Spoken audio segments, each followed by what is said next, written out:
para usted ya familiar. María Belén, cuéntenos, ¿cuál es la historia del ATLS?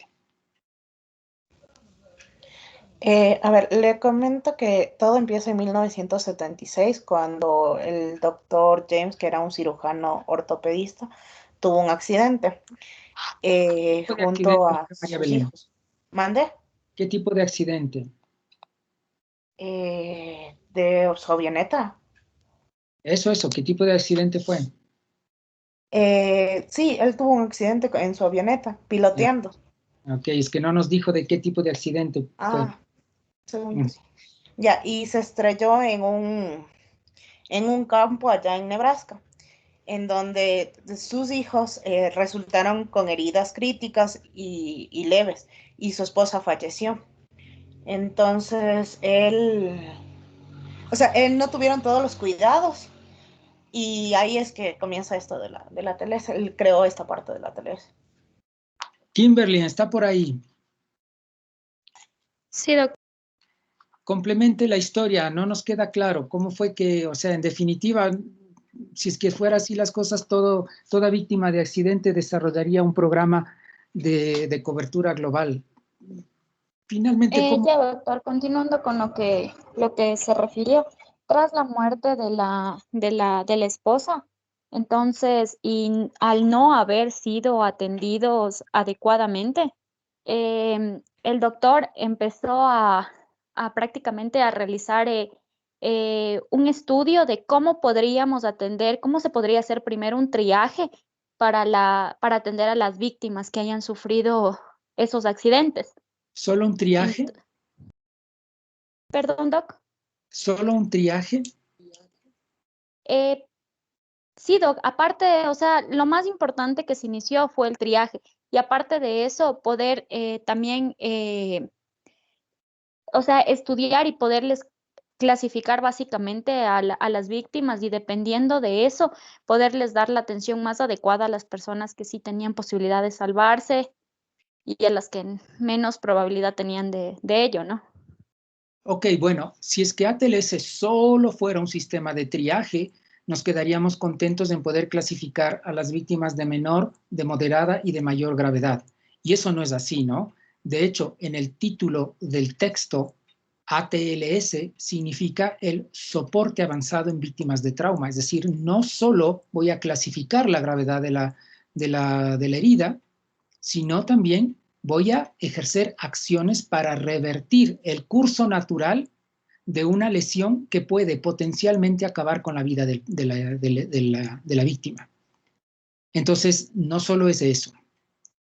Bueno, entonces, para resumir, la historia del ATLS no es más que la historia de las cosas, de cómo suceden, de cómo se desarrollan los protocolos con la finalidad de evitar muertes de forma innecesaria. El doctor James Steiner se accidenta piloteando un avión con su familia. En el accidente muere de contado su esposa y quedan heridos de diversa gravedad él y sus 3 hijos. Dos muy pequeñitos y uno de alrededor de 10 años, que tienen que buscar ayuda después de sucedido el accidente, y cuando son auxiliados después de varias horas a la intemperie en el frío del invierno del hemisferio norte, porque esto sucedió en el mes de febrero del año 76, soportando la temperatura y además las condiciones por sus heridas, son atendidos en una unidad de salud básica, lo que aquí nosotros podríamos compararlo con un centro o un subcentro de salud rural, algo así, algo rural, muy básico, atendido por un solo médico generalista que no sabía qué hacer. Entonces, esa es la razón. El doctor Steiner es un ortopedista, un traumatólogo ya retirado en la actualidad, pero para entonces todavía en ejercicio, que se da cuenta de todo lo que se hizo mal, de todo lo que se dejó de hacer, y por eso él escribe en sus citas esa frase que está ahí abajo, que para intentar traducirle significa algo así como: cuando yo sea capaz, o si es que yo soy capaz de proveer una mejor atención de auxilio en el lugar de los hechos, dice, mejor que la que recibimos mi familia y yo en esta especie de clínica, de unidad básica, en donde evidentemente el doctor no sabía ni qué hacer, quiere decir que el sistema tiene un problema y por lo tanto hay que cambiar el sistema. Entonces, esta es la razón por la cual él desarrolla, idea un protocolo de maniobras para poder salvar la vida de aquellas víctimas de trauma de igual o de peor magnitud, y empiezan a aplicarlo en el hospital donde el doctor ejercía y empiezan a medir los resultados, y con los resultados sobre el papel empiezan a divulgarlo. Y usted ve cómo en los Estados Unidos, donde las estadísticas se llevan bien, lo empiezan a replicar en otros estados y se dan cuenta que efectivamente el sistema funcionaba. Y es por eso que a partir del año 78, 2 años después de sucedido el accidente, el protocolo ATLS es apadrinado por el Colegio Norteamericano de Cirujanos y además es instituido de forma obligatoria en todos los hospitales donde se atienden heridos, no solo para el personal de primera línea, como los paramédicos o los rescatistas, sino también los emergenciólogos y los cirujanos, si es que quieren poder atender a estos pacientes, tenían la obligación de sacar la licencia ATLS. Posteriormente, los distintos países a nivel global, esta lámina está ya un poquito desactualizada, en la actualidad son más de 70, me parece que ya vamos llegando a los 80 países a nivel global, han ido adoptando el ATLS como protocolo de atención de estas víctimas. Miren ustedes los países que están remarcados en color verde. Quiere decir que estos países, los que están en color verde, adoptaron el protocolo ATLS a partir de la década del año 2000. Es decir, estamos hablando con más o menos 30 años de retraso, ¿no? No es de sorprender que el Ecuador esté allí, ¿no es cierto? Siempre en la cola, en la saga. A partir del año 2000, en el 2001, el Ecuador establece como protocolo obligatorio, pero no lo hace de forma generalizada. No todos los programas de atención de víctimas de trauma lo institucionalizan. Empieza como una iniciativa privada y así es como se maneja hasta ahora. Sin embargo, inclusive los programas de especialización en el ámbito público, en la escuela pública, también lo adoptan, ¿no? Pero es necesario adquirir la licencia, pagar el curso y obviamente aprobarlo. Y si es que en su rama se dedica a atender estas víctimas, por ejemplo, paramédicos, bomberos, rescatistas, ambulancias, emergenciólogos y los cirujanos de trauma, tienen que renovar la licencia cada 5 años. Esto es el ATLS. Entonces, el ATLS lo que trata de hacer es aplicar protocolos, pautas, conductas para reconocer cuáles son estas víctimas que están lesionadas de gravedad y a quienes puedo yo salvar con los recursos que yo disponga. Por eso el doctor Steiner le dice, con los pocos recursos que tengo a mano. Es más, bien podría no tener nada a mano, al menos nada tecnológico a mano, y aún así puedo detener el curso natural de una lesión que por otros motivos son potencialmente fatales, letales. Y voy a dejar de lado aquellas otras heridas que de todas maneras por su gravedad tienen alta incidencia de mortalidad, pero para quienes yo necesitaría ya un dispositivo tecnológico más avanzado o una sala de operaciones. Es por eso que, como dice María Belén, ciertamente el ATLS es un sistema de triaje. Me permite diferenciar los que tienen mejor probabilidad de sobrevida de los que no. Pero con los que tienen mejor probabilidad de sobrevida, yo ejerzo acciones, porque caso contrario, esa lesión de todas maneras va a acabar con la vida del paciente. Y esto es tan importante que la ATLS lo que trata de hacer es dividir en dos grandes tiempos la atención de la víctima de trauma.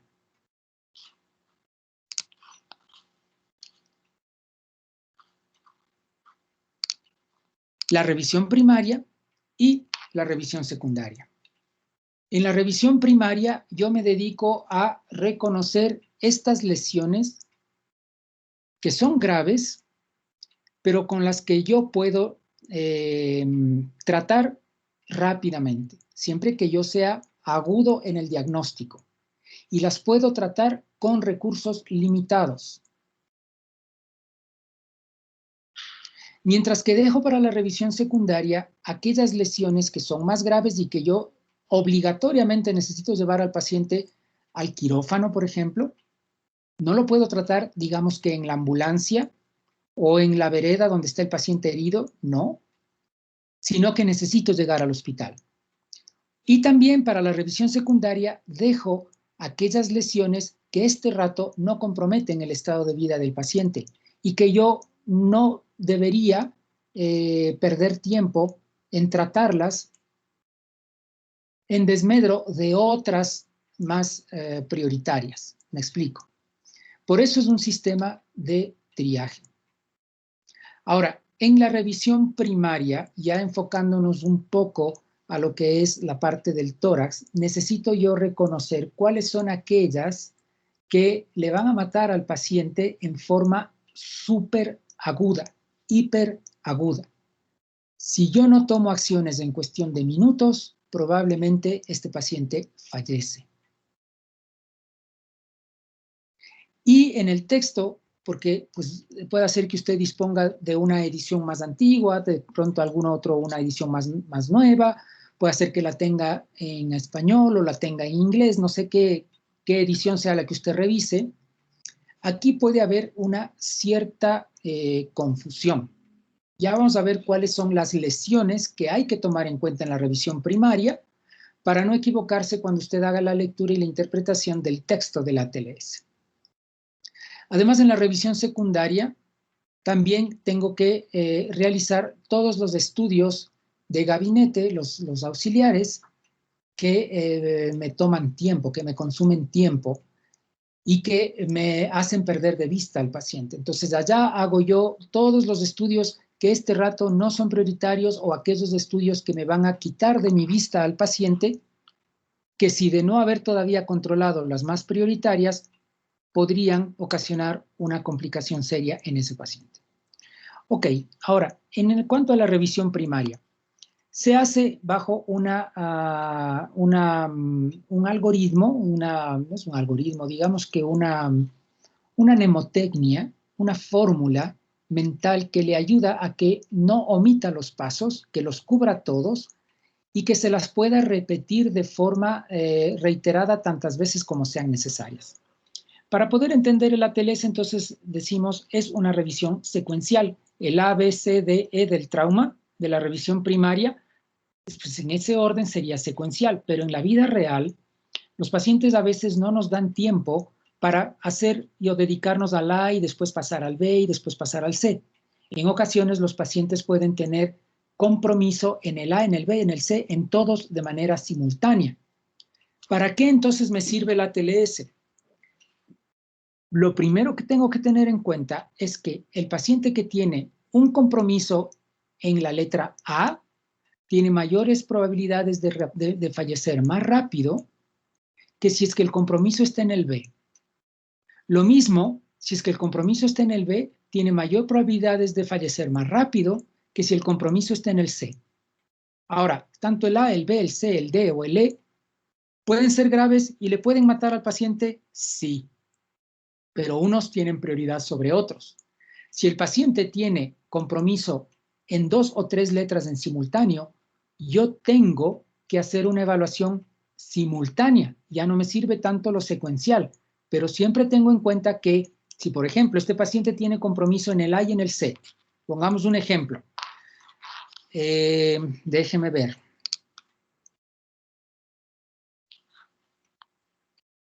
Juan Francisco está por allí. Sí, doc. ¿Usted se acuerda el A, el A, el B, el C, el D de la revisión primaria? El A era vía aérea con protección cervical, el B era ventilación y C circulación. Ya, ok. Digamos que nuestro paciente está sangrando activamente por una arteria poplitea. Tiene una herida en la pierna y está sangrando activamente por la arteria poplitea. Y a la vez el paciente tiene parcialmente obstruida la vía aérea. Tiene compromiso en 2 letras. ¿Cuáles serían? Sería en A y en C. Muy bien. El paciente se va a morir por cualquiera de las dos. ¿A cuál le da preferencia? A la A.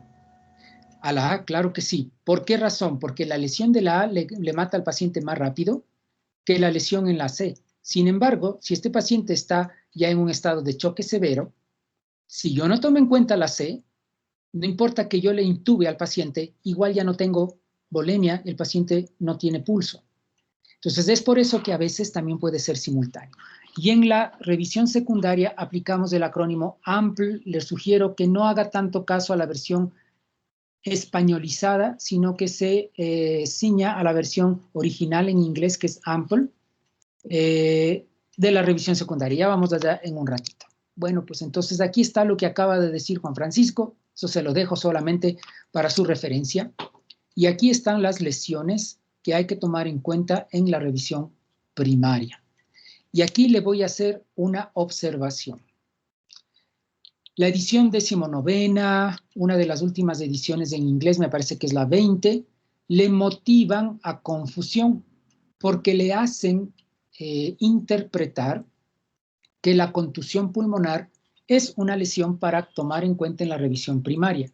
No es una equivocación del texto de ATLS, sino tal vez un poco de la interpretación o de la traducción que le hayan querido dar los editores. La contusión pulmonar, por favor, tenga en cuenta, estamos aclarándolo desde ya, déjelo para la revisión secundaria. ¿Por qué no la contusión pulmonar en la revisión primaria? Porque la historia natural de la contusión pulmonar le da tiempo.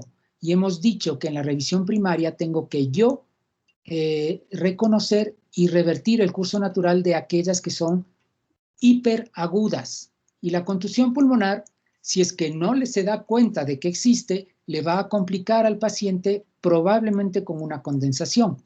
Si no se da cuenta que el paciente está condensado, se puede complicar eventualmente con un derrame. Si no se da cuenta que hay un derrame, ese derrame podría complicarse eventualmente con un empiema. Y si no se da cuenta que el paciente tiene un empiema, ese paciente se puede complicar eventualmente con un estado de sepsis. Hasta que todo eso transcurra, el paciente tiene días. Mientras que las que están aquí presentadas le permiten al paciente sobrevivir apenas minutos. Entonces, a la contusión pulmonar la dejamos por fuera. ¿Que una contusión pulmonar puede ser realmente severa? Sí, no se lo niego. ¿Que una contusión pulmonar puede generar una fístula pleural? Sí, también. Pero en ese caso, si por efecto de la contusión pulmonar el paciente genera una fístula pleural, la complicación en ese paciente y la razón por la que tengo que apurarme con este paciente ya no va a ser contusión pulmonar, va a ser fístula pleural, porque la fístula pleural me lleva a un neumotórax a tensión. Y el neumotórax a tensión está considerado en primer lugar en la revisión primaria. ¿Ok? Entonces, esa es la forma correcta de interpretar el ATLS en el capítulo, en cualquier capítulo, pero en este que es del trauma de tórax. Así las cosas, entonces, estas son las 5 lesiones que hay que reconocer y revertir en la revisión primaria. El neumotórax a tensión, la lesión soplante o el neumotórax abierto, el tórax inestable, el hemotórax masivo y el taponamiento cardíaco. De estas dos, yo le he marcado la primera y la quinta con un asterisco. ¿Por qué razón? Porque la fisiopatología de las dos es similar. Quiero decir, en los dos casos, el paciente progresa con una condición hemodinámica. Mientras que en las otras, bueno, tal vez en el motor masivo también es hemodinámico, pero en las otras la razón de la falla pueden ser ventilatorias. ¿Por qué le marco el neumotórax de atención y el taponamiento cardíaco? Porque el texto de ATLS le hace a usted interpretar que la razón de la falla en los dos casos obedece a un choque obstructivo. Y ahí hay un error. En el caso del neumotórax de atención, la condición del choque, estoy hablando hemodinámico, no es obstructivo. No es obstructivo. En el taponamiento cardíaco sí lo es. Es obstructivo. María Belén, cuéntenos, ¿cuál es la fisiopatología del taponamiento cardíaco?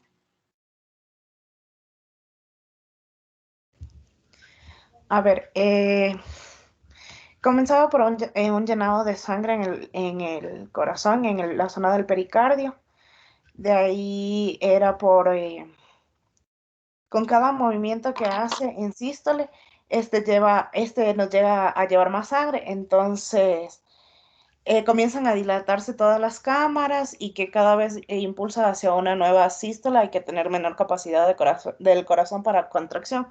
Y lo que hace es un estado restrictivo.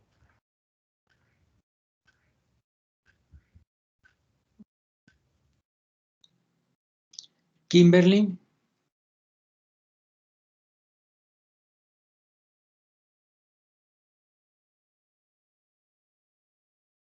Kimberly está por allí, no le oímos. Ahí, Doc, ¿me escucha? Ahí le escuchamos. A ver, cuénteme, ¿cuál es la fisiopatología del taponamiento cardíaco? En cronología, ¿no? Se supone que cuando uno describe un evento fisiopatológico, lo está haciendo en orden lógico, en cronología.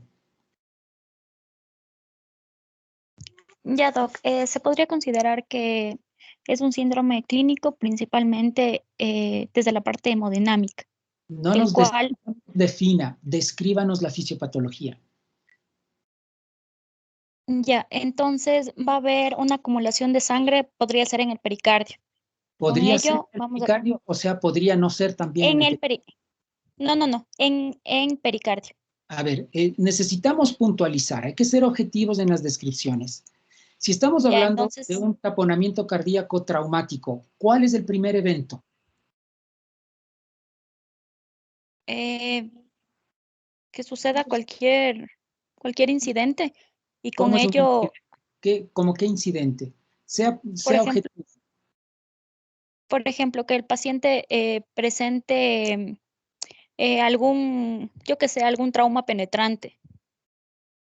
Ya, ok, el evento traumático es por donde empieza todo. Sin eso no va a haber taponamiento. Estamos hablando del taponamiento cardíaco traumático. Acontece el evento traumático, ¿no? Entonces usted ha ejemplificado con un trauma penetrante. Listo. Tiene la herida.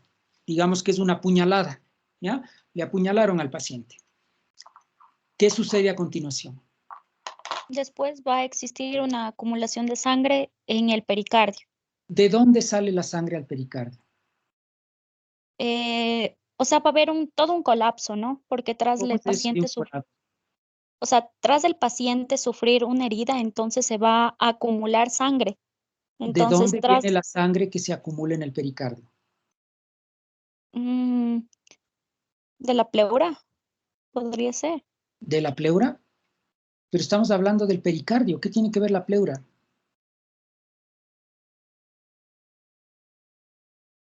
A ver, no de la pleura, porque sería más arriba. Estamos hablando, sí, del pericardio. ¿Más arriba de dónde?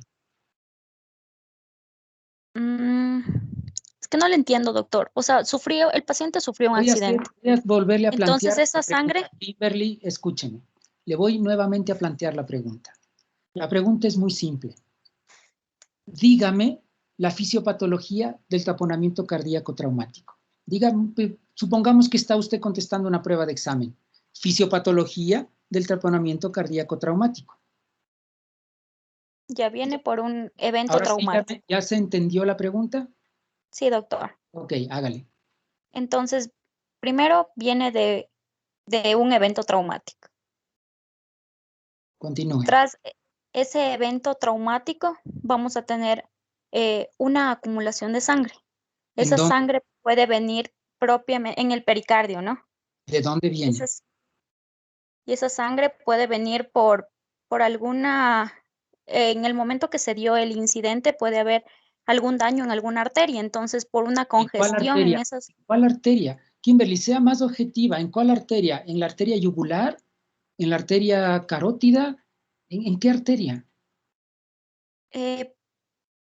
podría ser, es que no sabemos con precisión de dónde podría ser, ¿Y pero qué tal podría si- darse, yo que sé, de todo el arco aórtico o no, o sea, de todo el arco aórtico, ¿no? Porque plenamente va a haber una acumulación de sangre en el pericardio. Kimberly, ¿y qué tal si es que no proviene de una arteria, sino de una vena? Claro, también podría ser. Oiga, Kimberly, ¿y qué tal si no viene ni de arteria ni de vena, sino que viene de una de las cámaras, las aurículas, los ventrículos? Entonces podría ser de todo el sistema de eyección cardíaco. De alguna parte del corazón o de los grandes vasos o de los vasos que se encuentran cerca de la cámara digamos, del espacio pericárdico, ¿no es cierto? Puede ser un pequeño vaso pericárdico, puede ser una arteria coronaria, puede ser una de las cámaras cardíacas, puede ser de uno de los grandes vasos venosos o arteriales, de cualquier fuente dentro del espacio pericárdico. Ok, ya sabemos entonces de dónde viene la sangre y en dónde se acumula. Listo, siga adelante. Ya, entonces después vamos a tener una disminución, ¿no? De volumen. Como disminuye el volumen, va también por ¿De ello a qué disminuir volumen está hablando? ¿Disminución de qué volumen? del volumen, es decir, de la hipovolemia. Ah, de la volemia. Ajá. Ya, entonces me está hablando de la volemia sistémica. El paciente ya no tiene, qué sé yo, 6,5 litros de sangre en el compartimento vascular. ¿Cuántos tiene entonces?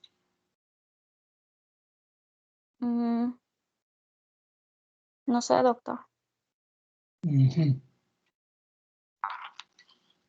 ¿Alguien me puede explicar fisiopatología del taponamiento cardíaco?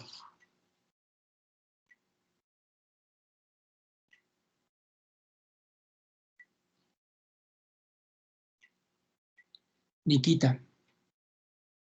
Ya, Doc, entonces una vez que, como ya explicaron las fuentes posibles de que se llene el líquido, el pericardio de líquido, ¿De qué ese líquido, líquido Nikita? Si es taponamiento cardíaco traumático, ¿de qué líquido hablamos? de sangre. Ya, entonces, vamos, directamente, sangre. Ya, Listo, entonces tenemos sangre en el pericardio. ya una vez que se llena el pericardio de sangre, este va a ejercer presión sobre el corazón. Entonces la presión que va a ejercer en el corazón no va a permitir que se expanda de manera adecuada. ¿Y por qué es esto, Nikita? Explíquenos por qué. Porque el pericardio está recubriendo todo el corazón, entonces una vez que se comienza a aumentar la presión dentro del pericardio, entonces el corazón no tiene el espacio suficiente para hacer la sístole y la diástole, o sea, la sístole mayormente. Entonces no va a tener el llenado adecuado. En realidad es al revés, ¿no? Es la diástole, porque en la diástole es cuando tenemos la dilatación de las cámaras para facilitar el llenado de la cámara, ¿no? Entonces, cuando se dilata el miocardio, se expande el espacio intracavitario, digamos que el ventrículo, pero el corazón no puede dilatar porque el espacio que tiene habitualmente reservado para dilatar está en el momento ocupado por sangre, la sangre del pericardio. Y el pericardio actúa como una bolsa rígida, no es como el peritoneo, por ejemplo, que es una serosa muy flexible.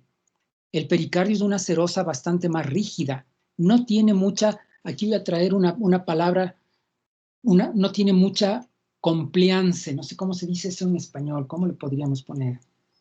No cede como ceden otras serosas, Entonces es relativamente rígido, tiene poco espacio de maniobra el corazón.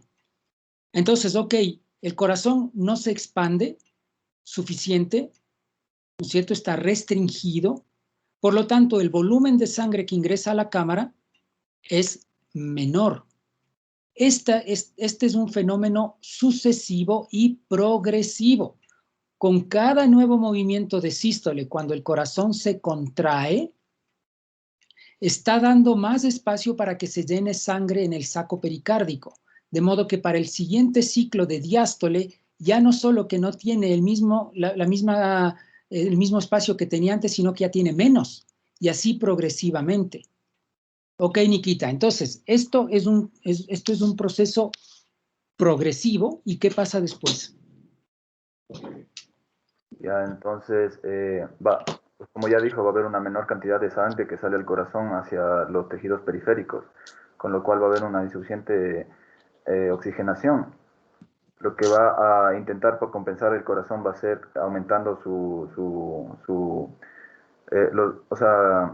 frecuencia cardíaca va a aumentar, intentando compensar esto, pero no lo va a lograr ya que como es progresivo, entonces más bien va a empeorar. Entonces también va a haber una brusca desaceleración de la presión arterial. Y igualmente por esa presión se va a acelerar la respiración. También va a haber incurgitación yugular debido a todo este proceso de que... Espérese, no le estoy preguntando la parte clínica para que usted detecte taponamiento cardíaco, le estoy preguntando fisiopatología del taponamiento cardíaco. ¿Qué tiene que ver todo esto, la taquipnea del paciente? No tiene que ver, doc. ¿Por qué hablamos de que el taponamiento cardíaco es restrictivo u obstructivo, en definitiva? Porque en sí, o sea, hay un sitio de obstrucción que no está permitiendo que haya una adecuada perfusión a los tejidos periféricos. ¿En dónde está esa obstrucción? En el corazón mismo. En el corazón mismo, correcto. Bueno, entonces, el taponamiento cardíaco genera un choque obstructivo o restrictivo porque existe coartación en el movimiento cardíaco. Cada nuevo ciclo cardíaco de latido cardíaco está subsecuentemente más restringido que el anterior, porque a medida que el saco pericárdico se llena, en este caso de trauma, porque estamos hablando de taponamiento traumático, con cada nueva contracción de sístole, cuando el corazón se vacía, deja espacio para que se rellene de más sangre. Al momento de hacer el siguiente ciclo que viene la diástole, ya no tiene cómo dilatarse tanto, de modo que la capacidad de precarga de ese corazón, la carga del corazón, está progresivamente más limitada. Va a llegar un momento en que la restricción del corazón sea total. Está totalmente restringido. Si ya no tiene capacidad de dilatación, el corazón no puede seguir latiendo y hace paro. ¿Ok? Finalmente, a la cámara, al ventrículo, no llega la cantidad suficiente de sangre que permite enviar hacia adelante en la siguiente contracción, y por eso entra en falla y el corazón se para. Ese es el choque obstructivo. Y hemos dicho, o he dicho, que en el caso del neumotórax de atención, la condición de choque, si bien es cierto, es hemodinámica, no sigue este mismo patrón. ¿Quién me podría decir entonces cuál es la fisiopatología del neumotórax a tensión?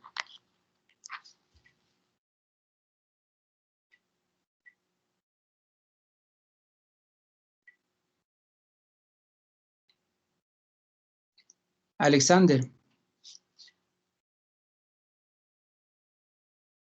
Sí, doc. Cuénteme.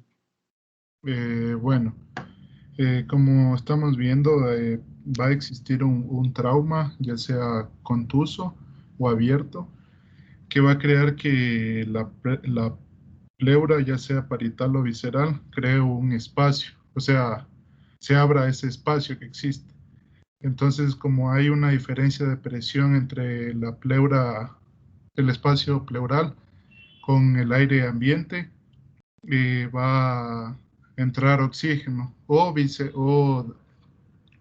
ya sea de manera interna que exista un daño en la pleura visceral, el oxígeno va a entrar al espacio pleural, perdón, y va a crear una compresión de las estructuras. ¿De qué estructuras? Primero va a haber un colapso del pulmón afectado, del lado afectado. Entonces ese espacio pleural se va a ver ocupado por aire y va a desviar las estructuras de tráquea, mediastino, incluyendo vasos, corazón. Entonces va a crear esa compresión. ¿Desviación o compresión? Las dos cosas, o sea, existe una compresión de las estructuras y una desviación hacia el lado contrario del lado afectado. ¿Y por qué se muere el paciente? Porque hay una restricción en el funcionamiento cardíaco y ventilatorio. O sea, el paciente se muere tanto por asfixia como por hipovolemia. Principalmente por la compresión en el corazón, porque toda esa presión de aire va a comprimir el corazón y, como ya estábamos explicando, más o menos similar, reduce el gasto cardíaco y puede llevar a un paro cardíaco, y si no se realiza el tratamiento adecuado, la muerte. ¿Cuál es el mecanismo de choque en este paciente?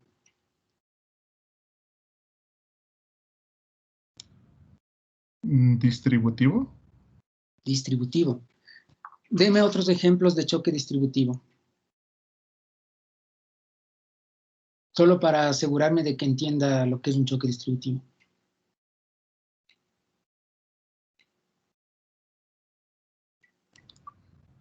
Bueno, o sea, cuando hay una alteración en la manera de perfusión tisular de los órganos. Por ejemplo.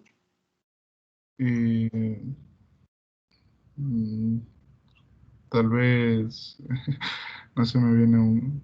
Le voy a dar una ayuda. La anafilaxia. ¿Va por ahí mismo el camino del neumotórax de atención? Sí, porque... ¿Dónde se distribuye todo ese volumen de sangre entonces en el neumotórax de atención? Igual que en la anafilaxia, en la zona periférica, en el intersticio. No, en la anafilaxia sería por un edema excesivo y... Claro, eso es distributivo. ¿Eso es igual en el neumotórax de atención?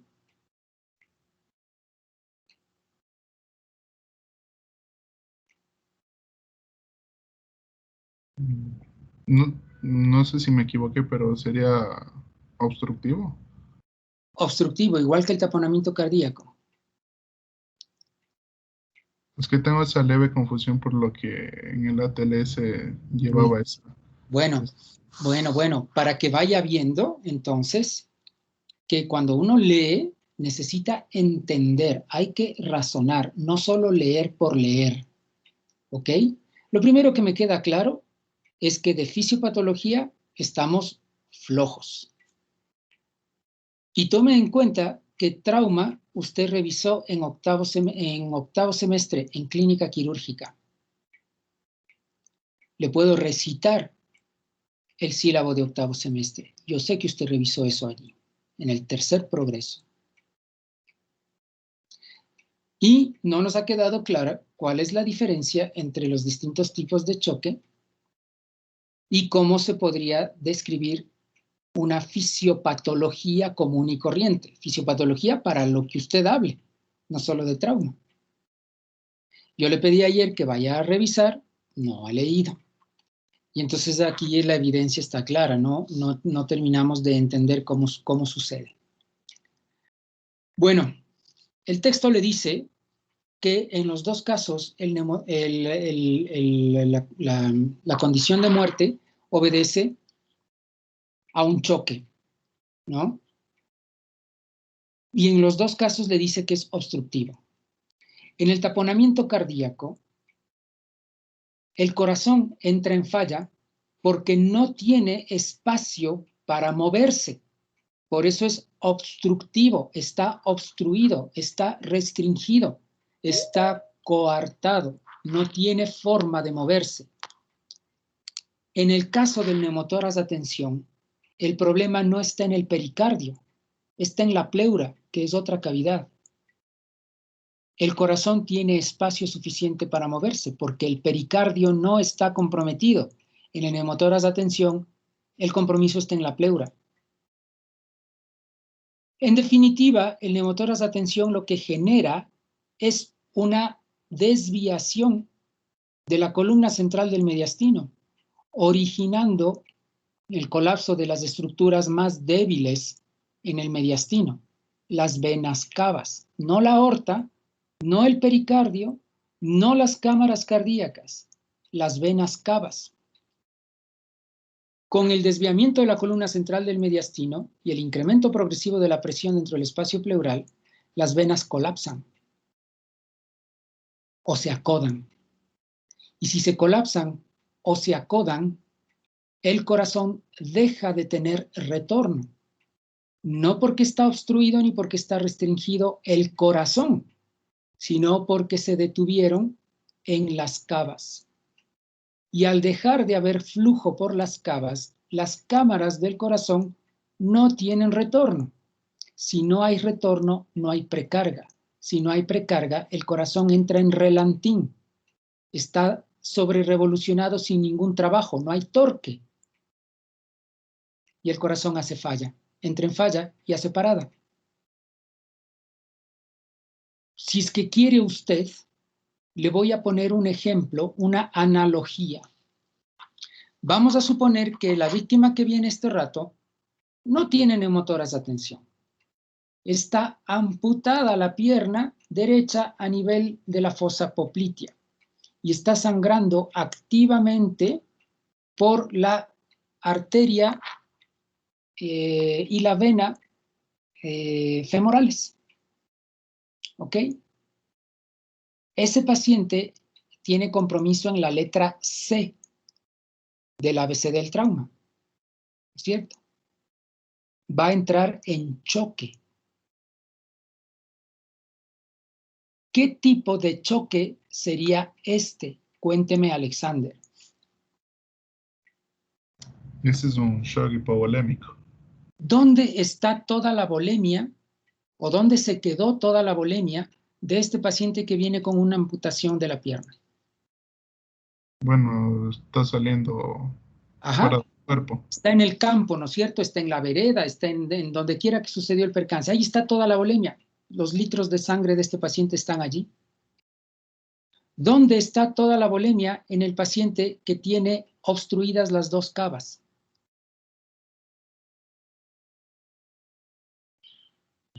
No hay retorno, no hay bombeo. ¿Dónde está la sangre? ¿Dónde se quedó la sangre? Tanto de manera superior, o sea, de la cava superior y cava inferior, hígado, todo. Está retenido en el sistema venoso, ¿no es cierto? En donde se acodaron las cavas.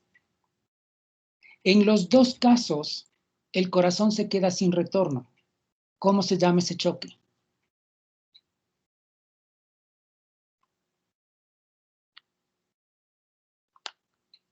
¿Cómo se llamaba el choque del paciente de la pierna? Hipovolémico. Exactamente igual que en el neumotórax de tensión. En el caso del paciente de la amputación de la pierna, toda la volemia está en la vereda. En el caso del paciente del neumotórax de tensión, toda la volemia está en las cavas. El efecto final en ambos casos es que el corazón no tiene suficiente sangre que bombear. En los dos casos, el corazón entra en falla por choque hipovolémico. No hay volemia. El corazón no tiene sangre que bombear. ¿Está restringido? No, no está restringido, el pericardio está libre, cosa que no sucedía en el taponamiento cardíaco. Por lo tanto, tiene que tomar atención cuando lea el libro de ATLS, porque el neumotórax a tensión no le mata al paciente por el mismo fenómeno de choque que en el taponamiento cardíaco. El choque del neumotórax a tensión es más parecido a un choque hipovolémico, por falta de volemia, porque la volemia está retenida en las cavas, como si es que estuviera perdiendo en la vereda. Acuérdese de ese pequeño detalle. ¿Está claro? ¿Hay alguna pregunta? Lo que nos toca entonces, dígame Juan Francisco. Doc, entonces, en el caso del neumotórax de tensión, ¿ya no se le consideraría como un choque obstructivo? ¿O sí se le consideraría aún? No es obstructivo, es lo que le acabo de decir. Tenga cuidado porque el texto de ATLS le motiva confusión. Le está diciendo que el taponamiento cardíaco y el neumotórax de tensión cursan con una fisiopatología de choque obstructivo. Por eso le marqué con asteriscos, para que preste atención. No es así. ¿Ok? No es obstructivo el neumotórax de tensión. El taponamiento cardíaco es obstructivo. El neumotórax de tensión es hipovolémico. Tiene otro mecanismo. En los dos casos, el paciente sufre parada cardíaca, sí, pero el mecanismo para llegar a la parada cardíaca es distinto. En los dos casos es hipovolémico. Aunque neumotórax sea una palabra que me incline a pensar que la fisiopatología es ventilatoria, en realidad la patología o la fisiopatología es hemodinámica. Mateo, dígame.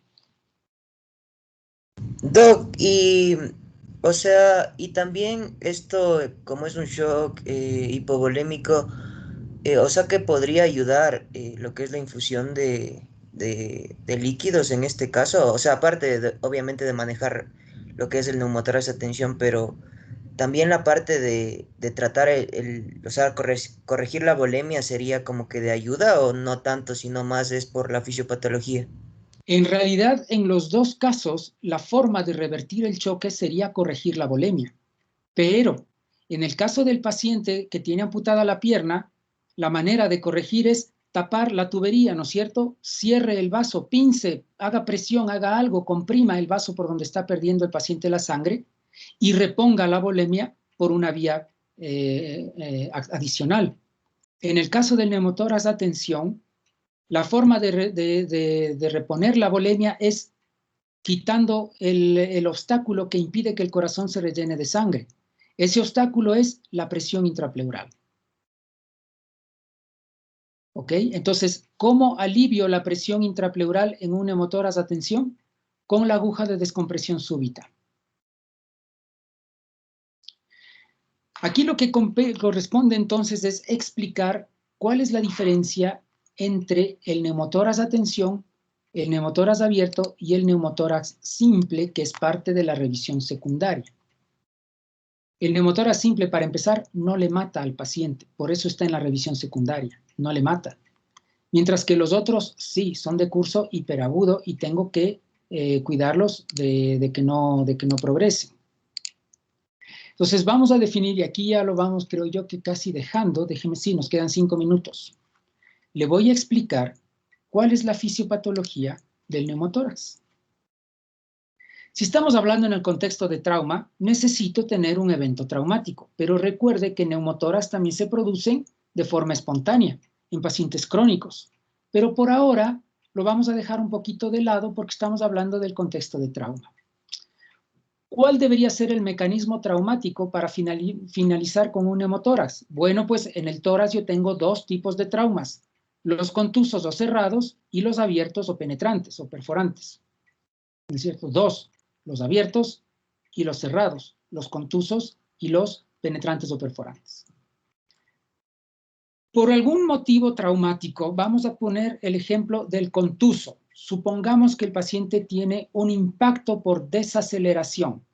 un choque frontal en un vehículo en movimiento o una caída de altura o el impacto de una onda expansiva por una bomba, ¿no es cierto? Desaceleración por acción de la inercia, ¿cierto? Hay un desgarro en alguna parte del árbol bronquial o traqueobronquial. Se desgarra, por ejemplo, muy arriba en la tráquea o un poco más abajo en los bronquios principales o un poco más abajo en alguno de los tramos alveolares. Se abre entonces una fístula, una vía de alimentación de aire, del aire traqueobronquial al espacio pleural,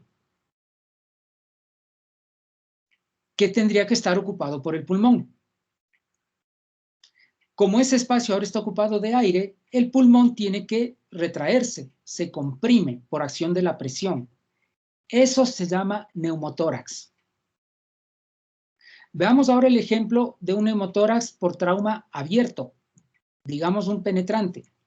Se introduce un arma blanca o alguna cosa y abre un pasaje entre el espacio atmosférico, ¿no es cierto?, y la pleura. Por tendencia a igualación de presiones, el espacio pleural habitualmente es negativo. Mientras el objeto agresor esté ensartado a través de la pared del tórax, se va a facilitar el pasaje por enclaustramiento de aire atmosférico al espacio pleural, hasta cuando se cierre esa ruta. Si se saca el arma, el objeto agresor, se cierra el espacio, pero ya quedó parte del aire enclaustrado dentro de la pleura. Se llama neumotórax. Eso es un neumotórax, no es más que eso. Ahora, si es que la ruta, la vía de entrada del aire es patente, es persistente, por ejemplo, en el caso de una rotura de cualquier tramo en el árbol traqueobronquial, y no hay una forma de aliviar esa presión, ese neumotórax va a progresar, sigue de forma indefinida. Este neumotórax progresivo genera un colapso completo del pulmón, pero sigue incrementándose la presión dentro de la pleura, al punto que ya no hay espacio en el tórax para que el tórax se siga expandiendo, y lo único que puede seguir movilizándose para alojar más aire, para permitir más presión dentro del tórax, es la columna central del mediastino. Ya nada más se puede expandir, los diafragmas están totalmente retraídos hacia abajo, las cúpulas pleurales totalmente infladas hacia arriba y las costillas ya no tienen a dónde más expandirse. Solo la columna central del mediastino es la que todavía puede movilizarse porque sigue incrementando de forma progresiva la presión intrapleural, hasta el punto que se va a desviar la tráquea y también el corazón con las cavas hacia el otro lado, llegando a formar un neumotórax a tensión. Entonces, el neumotórax a tensión necesita un efecto progresivo de válvula unidireccional sin alivio de la presión. Este neumotórax también se llama neumotórax progresivo. Si es que esa válvula de alimentación se detuvo en algún momento o hay una válvula de escape para permitir liberar la presión intrapleural, ya no va a haber desviación contralateral del mediastino y el neumotórax se compensa. Si el neumotórax se compensa, se llama neumotórax simple o neumotórax no progresivo. Esas son entonces las dos diferencias entre los distintos tipos de neumotórax. Aquí lo vamos a dejar. Yo necesito que usted vaya a leer nuevamente sobre fisiopatología en todo en donde le he caído ahora, porque evidentemente no ha leído. Para poder seguir adelante en lo que corresponde, en la próxima hora de clase nos correspondería hablar acerca de los aspectos tácticos, de las maniobras prácticas para el tratamiento de los distintos tipos de neumotórax. ¿Ok? Aquí lo vamos a dejar, nos encontramos con ustedes en la próxima clase. Sí, Cristian, me iba a decir algo. Doc, yo tengo una pregunta. Específicamente, ¿qué edición de la TLS debemos leer? Porque estoy un poco confundido. La que usted tenga, no importa. Si Doc, quiere leer la última, lea la última. Es que en la 10ª edición, por ejemplo, no le considera tórax inestable. Entonces, por eso estoy un poco confundido. Por eso le digo que estas charlas que tenemos aquí, que yo le comparto y que quedan grabadas, le sirven a usted como temario, es el índice de los temas que tenemos que revisar. Y usted los complementa con la lectura. Entonces, lea la edición que tiene, la que consigan, eso no importa. Pero tiene que complementar con los temas que están aquí. Por ejemplo, en la edición, digamos que usted dispone, le está haciendo un champús entre ¿cómo se llama? La revisión primaria y la secundaria, porque ahí me mete la contusión pulmonar. Bueno, para eso está esta clase. Ya le acabo de decir qué detalles tiene que cuidar para que no confunda. Y con esas particularidades usted va y lee la edición de la que disponga. No me importa que la lea en el idioma que sea y el número de edición que usted tenga, no importa. Ok, Doc, gracias. Ok.